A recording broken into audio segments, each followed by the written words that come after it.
दोस्तों, बड़ी खबर निकलकर सामने आ रही है।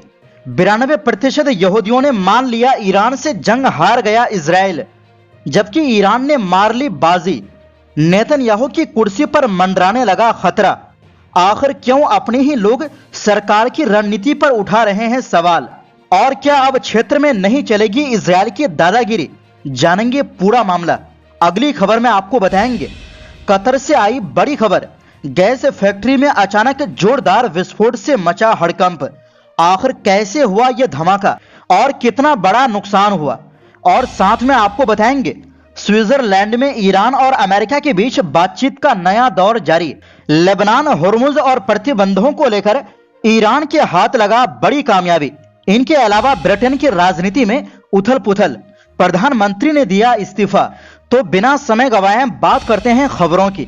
दोस्तों, जब फरवरी के आखिर में इजराइल के प्रधानमंत्री बेंजामिन नेतन्याहू ने अमेरिका को साथ लेकर ईरान के खिलाफ जंग शुरू की थी, तब दावा किया गया था कि ईरान के परमाणु और बैलिस्टिक मिसाइल प्रोग्राम को खत्म कर दिया जाएगा और ईरानी हुकूमत को गिरा दिया जाएगा। लेकिन अब हालात बिल्कुल अलग दिखाई दे रहे हैं। ईरान और अमेरिका के बीच समझौता होने और स्विट्जरलैंड में बातचीत जारी रहने के बाद एक नए सर्वे ने इजराइल के अंदर की बेचैनी को सामने ला दिया है। यरूशलेम की हिब्रू यूनिवर्सिटी के सर्वे के मुताबिक 92% इजरायली मानते हैं कि इस जंग में ईरान ने जीत हासिल की है। सर्वे में शामिल लोगों में से 86% ने कहा कि जंग का नतीजा उनके लिए मायूस करने वाला रहा, जबकि 83% का मानना है कि इस जंग ने इजराइल की लॉन्ग टर्म की सुरक्षा को और कमजोर कर दिया है। यानी लंबे समय तक इजराइल को अब खतरे में रहना पड़ेगा। यानी जिस जंग को इजरायली नेतृत्व अपनी बड़ी कामयाबी बताने की कोशिश कर रहा है, उसी जंग को इजराइल की बड़ी आबादी नाकामी के तौर पर देख रही है। लेकिन सबसे बड़ा सवाल यह है कि जब खुद इजरायली लोग मानते हैं कि इस जंग में इजराइल की हार हुई है, तो क्या अंधभक्त अब भी इस जंग को इजराइल की जीत बताएंगे?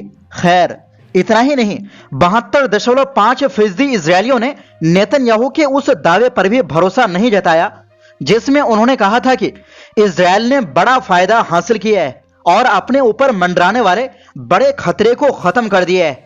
इससे यह भी साफ होता है कि नेतन्याहू की सियासी साख पर सवाल लगातार बढ़ रहे हैं। सर्वे के मुताबिक करीब 88% लोगों का मानना है कि इजराइल अपने घोषित मकसद हासिल नहीं कर पाया या फिर सिर्फ कुछ हद तक ही कामयाब हो सका। वहीं 56% लोगों ने कहा कि नेतन्याहू ने ईरान जंग को ठीक तरीके से नहीं संभाला और उनका प्रदर्शन कमजोर रहा।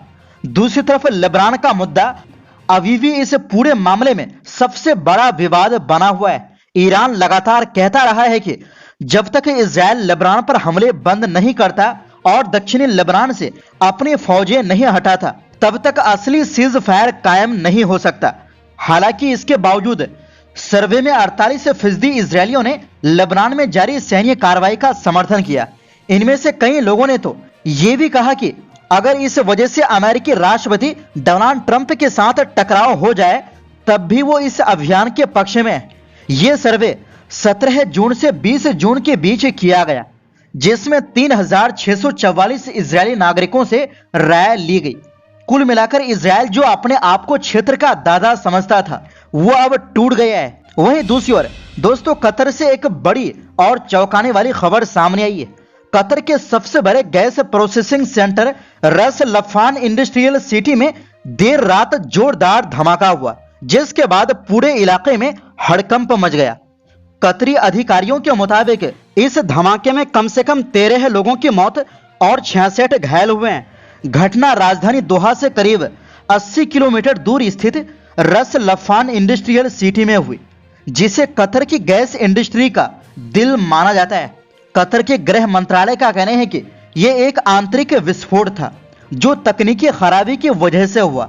राहत और बचाव दल मौके पर पहुंचकर सर्च ऑपरेशन चला रहे हैं। अधिकारियों ने दावा किया है कि किसी तरह की गैस लीक नहीं हुई और आम लोगों को कोई खतरा नहीं है। उधर कतर एनर्जी ने बताया कि धमाका कॉम्प्लेक्स के बरजान प्लांट में हुआ था, जहां आग भी लग गई थी। हालांकि इमरजेंसी टीमों ने हालात को जल्दी काबू में कर लिया। दोस्तों, रस लफान वही रणनीतिक केंद्र है जहां कतर के विशाल गैस भंडार को एलएनजी और दूसरे ऊर्जा उत्पादों में बदला जाता है। यही वजह है कि इस घटना को बेहद अहम माना जा रहा है। वहीं होर्मुज में जारी तनाव ने पहले से ही कतर के ऊर्जा निर्यात को मुश्किल बना रखा है। ऐसे में इस नए धमाके ने कतर की ऊर्जा व्यवस्था और वैश्विक गैस बाजार को लेकर नई चिंताएं पैदा कर दी। और वहीं दूसरी ओर दोस्तों, स्विट्जरलैंड में ईरान और अमेरिका के बीच हुई अहम बातचीत से कई बड़े संकेत सामने आए। ये बातचीत ऐसे वक्त हुई जब दोनों देशों के राष्ट्रपति पहले ही जंग खत्म करने के लिए एक समझौता कर चुके हैं। अब असली चर्चा इस बात पर हो रही है कि समझौते की शर्तों को जमीन पर कैसे लागू किया जाए और आगे की बातचीत किस दिशा में बढ़े। ईरानी वार्ताकार दल मिनाव 168 की मीडिया कमेटी ने बातचीत के बाद 5 अहम पॉइंट जारी किए हैं, जिन्हें ईरान की बड़ी कूटनीतिक कामयाबी के तौर पर देखा जा रहा है। सबसे अहम मुद्दा लेबनान का रहा। ईरानी दल के मुताबिक शनिवार रात से डाले गए दबाव की वजह से लेबनान में युद्ध विराम फिलहाल कायम है।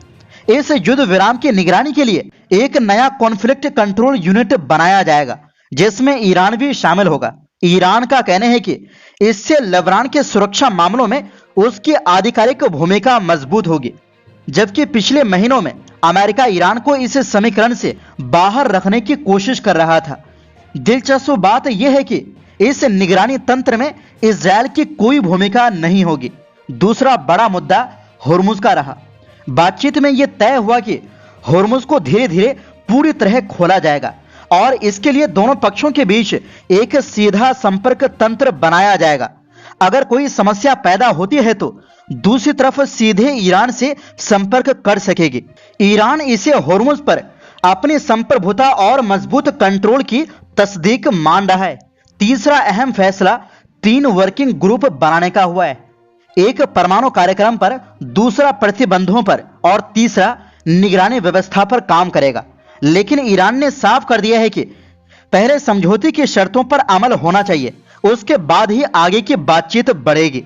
इनमें लेबनान समेत सभी मोर्चों पर युद्ध विराम, अमेरिकी नाकाबंदी हटाना, ईरान की फ्रीज की हुई संपत्तियां जारी करना और तेल प्रतिबंधों में राहत शामिल है। इसके अलावा ईरान और कतर के बीच भी एक अलग समझौता हुआ है, जो विदेशों में फंसी ईरानी संपत्तियों को जारी करने की प्रक्रिया से जुड़ा बताया जा रहा है।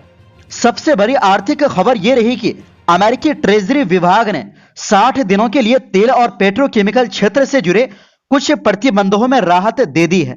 इसका मतलब है कि ईरान अब अपने ग्राहकों को आधिकारिक तौर पर तेल बेच सकेगा और पेमेंट भी बैंकिंग चैनलों के जरिए हासिल कर सकेगा। वहीं इन घटनाओं को ईरान के लिए कूटनीतिक और आर्थिक मोर्चे पर एक अहम बढ़त के तौर पर देखा जा रहा है। वहीं दूसरी ओर दोस्तों, ब्रिटेन के प्रधानमंत्री कीर स्टारमर ने सोमवार को प्रधानमंत्री और लेबर पार्टी के नेता पद से इस्तीफा दे दिया है। 10 डाउनिंग स्ट्रीट के बाहर राष्ट्र को संबोधित करते हुए उन्होंने कहा कि लेबर पार्टी को नहीं लगता कि मैं अगले चुनाव में नेतृत्व करने के लिए सही व्यक्ति हूं। स्टारमर का इस्तीफा ऐसे समय आया है जब लेबर पार्टी के भीतर उनके नेतृत्व को लेकर लंबे समय से असंतोष बढ़ रहा था।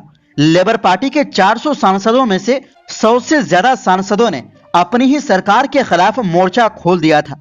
सांसदों का कहना था कि या तो स्टारमर तुरंत प्रधानमंत्री का पद छोड़ें या फिर यह तारीख तय करें कि वो किस दिन इस्तीफा देंगे। इनके अलावा स्वास्थ्य मंत्री वेस स्ट्रीटिंग, रक्षा मंत्री जॉन हीली और एक अन्य मंत्री जेसे फिलिप्स ने स्टारमर के इस्तीफे की मांग को लेकर पद छोड़ दिया था।